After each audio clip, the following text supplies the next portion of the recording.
Sheldan Nidle is a representative for the Galactic Federation of Light, and in November 1997, he founded the Planetary Activation Organization.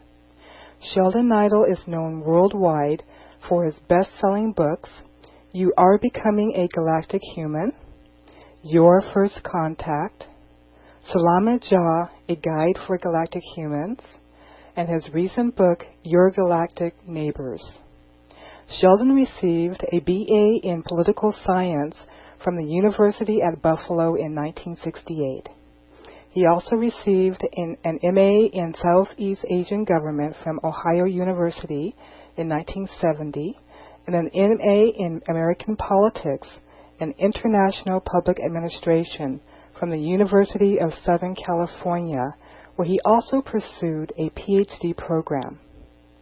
In the 1970s, he was Vice President for Scientific Programming at Centaur Productions, where he co-created a documentary on the life and accomplishments of Nikola Tesla.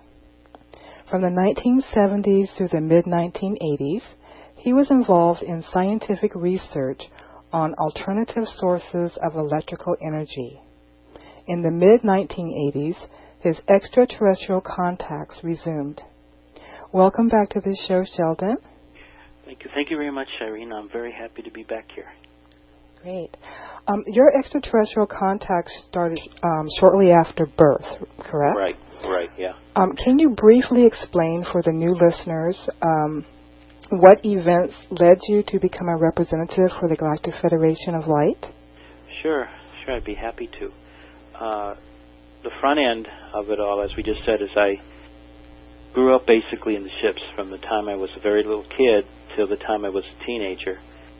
There was a process of going up and down between the ships and planet Earth for me, to the point where when I became a teenager, around 14, 15, I decided to temporarily let go of everything because it had become too much.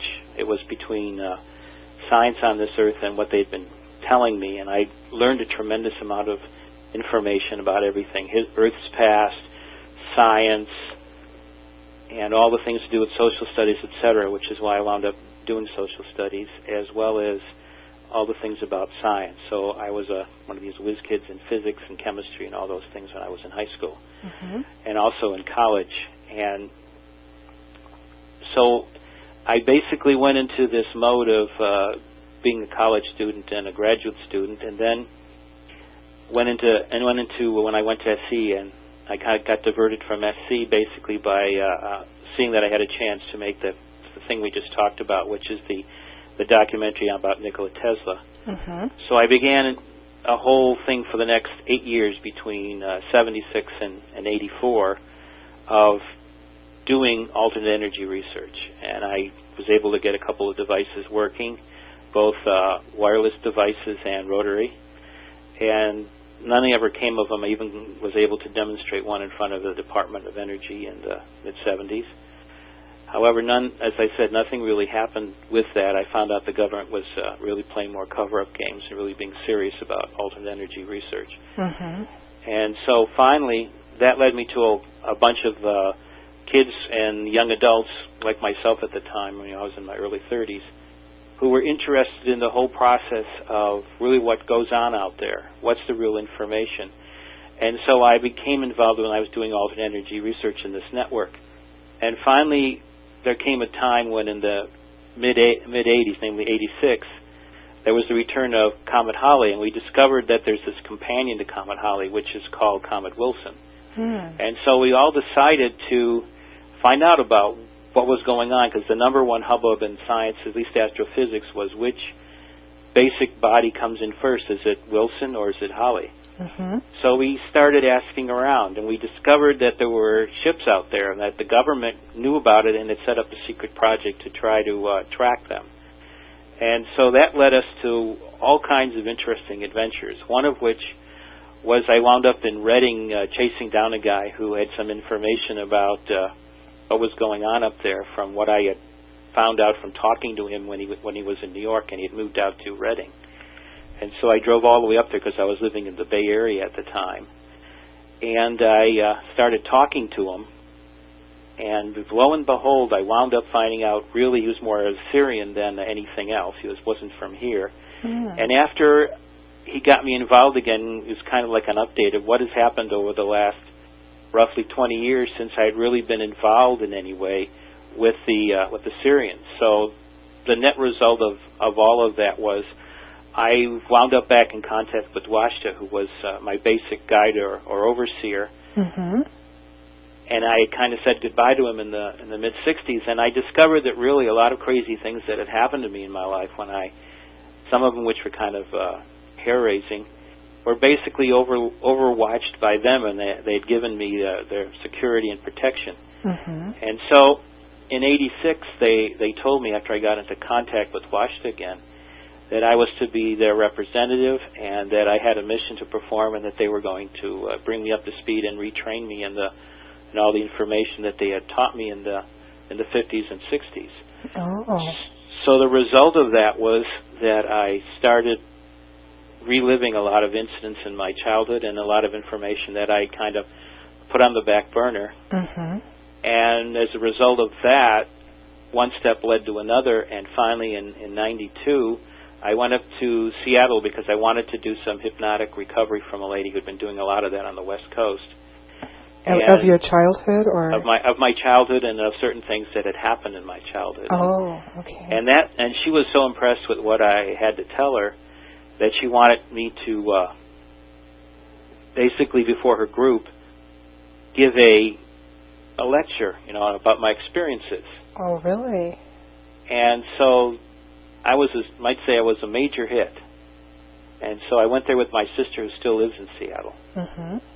And barely could get out of the parking lot, and that started really the process of lecturing and doing what I'm doing today. So it was after that I basically got the hit about a year later in '93 that I had to write a book. It was really important. So I started that process, which led to Galactic Human. And that indirectly led in a couple of years to the Planetary Activation Organization. So and of course moving out to where I am right now, which is Hawaii.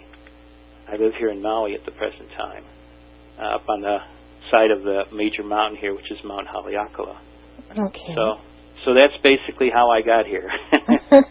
Now, Sheldon, who is the Galactic Federation of Light?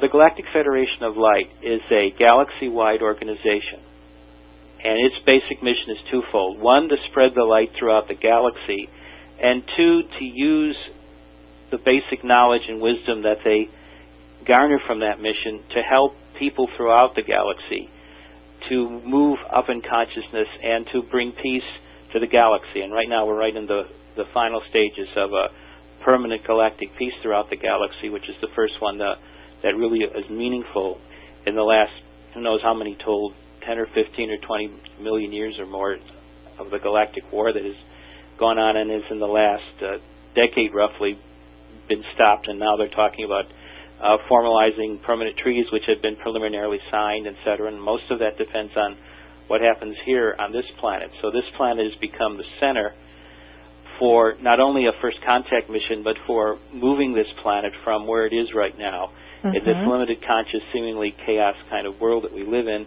to one that's fully conscious and is at peace and harmony with each other on this world. And we have then spread ourselves, because of the knowledge we'll then garner in being fully conscious, out into not only the solar system, but to join the Galactic Federation and help finish off this mission, which they're working on, which of course is to spread peace throughout the galaxy in a permanent way.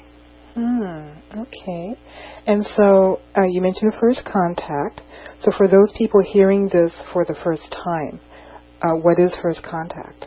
Well, first contact has traditionally been the time when a world qualifies for membership in the Federation, that is the Galactic Federation.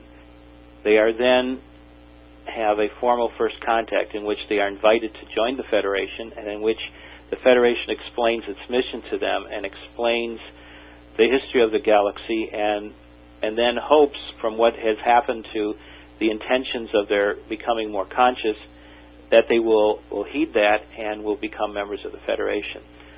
Now, our planet is, of course, doesn't quite qualify for all of what we just talked about, but there is a first